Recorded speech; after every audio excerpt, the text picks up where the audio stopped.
68. Anas radhiyallohu anhudan rivoyat qilinadiki, payg'ambar sallallohu alayhi vasallam mundaq degan: bir odamda boshqalar bilan inoq ittifoq o'talaydigan axloq, Alloh harom qilgan ishlardan to'sigan taqvoliq, tarso bilan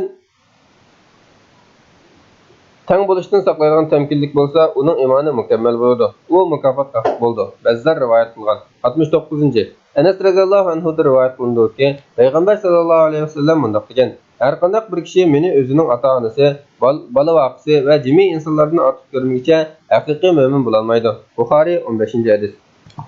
70. Anas radhiyallohu anhudan rivoyat qilinadiki, payg'ambar sallallohu alayhi vasallam mundaq degan: kimki o'ziga yaxshi ko'rganni qarinishig'im yaxshi ko'rmaguncha haqiqiy iymon etgan bo'lmaydi. Buxoriy 13-hadis.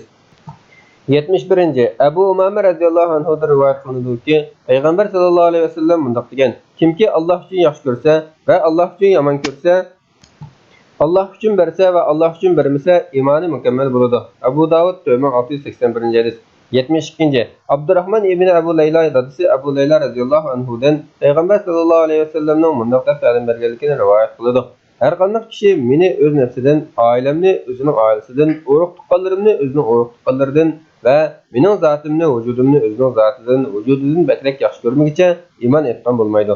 Al-Kabir 16, Al-Awsat. 73. Amr ibn Jamuh radhiyallohu anhudan rivoyat qilinadiki, payg'ambar sallallohu alayhi vasallam mundaq degan: har qanday banda Alloh uchun yaxshi ko'rmaguncha va Alloh uchun nafratlanmaguncha haqiqiy mo'minlik sifatiga erisha olmaydi. Alloh uchun yaxshi ko'rsa va Alloh uchun nafratlansa, ondan Allohning yaxshi ko'rishiga erisha oladi. Alloh aytadiki, men tilga ilinganda birga tilga ilingan, ular tilga ilinganda menimi birga tilga ilingan zotlar mening bandalarim orasidagi do'stlarimdir. Ahmad 15121-hadis. 74. Abu Hurayra radhiyallohu anhudan rivoyat qilinadiki, payg'ambar sallallohu alayhi vasallam mundaq degan: musulmon degan tili va qo'li bilan boshqa musulmonlarga ziyon zahmat yetkazmaydigan kishidir. Mu'min degan boshqalarning jini va moliga zomin bo'lmaydigan kishidir. Tirmiziy 2627-hadis. 75. Abdullah ibn Amr radhiyallohu anhudan rivoyat qilinadiki, payg'ambar sallallohu alayhi vasallam mundaq degan: musulmon degan tili va qo'li bilan boshqa musulmonlarga ziyon zahmat yetkazmaydigan kishidir. Muhojir degan Alloh cheklagan ishlarni tark etgan kishidir. Buxoriy 10-hadis. Iymon bo'limi 76-hadis. Abdullah ibn Amr radhiyallohu anhudan mundaq rivoyat qilinadi: bir kishi payg'ambar sallallohu alayhi vasallamdan islomning yaxshi xislatlari qaysilar deb so'ragan edi. Payg'ambar alayhissalom faqir miskinlarning qursqini to'yg'ish va to'nimgan namsiga o'xshash salom berish dedi. Buxoriy 12-hadis.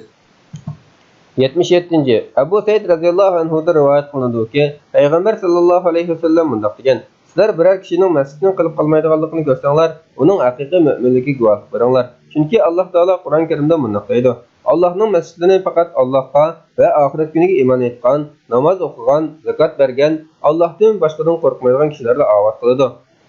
Ya'ni masjidni rimnut qilish, saranjonlashtirish, tozalash, masjidda davomli namoz o'qish, Qur'on tilovat qilish qatorliq ishlarni faqat shu kishilarla qiladi.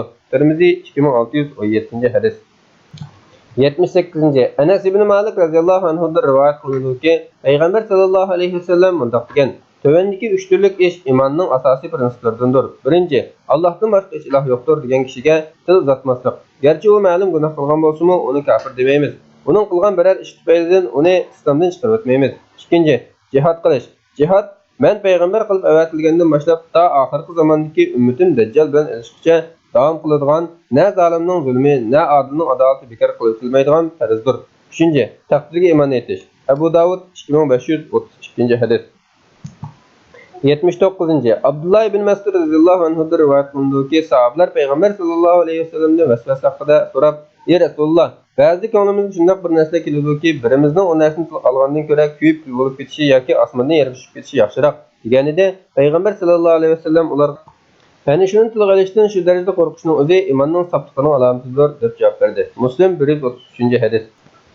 80. İbn Abbas radhiyallohu anhu'ning rivoyatida uning ya'ni shaytonning hiyla mikrini qalbinglarda o'rin olmasdan vasvasa bilan yandurgan Allohga cheksiz hamd sanolar bo'lsin deyilgan. Abu Davud 5112-hadis.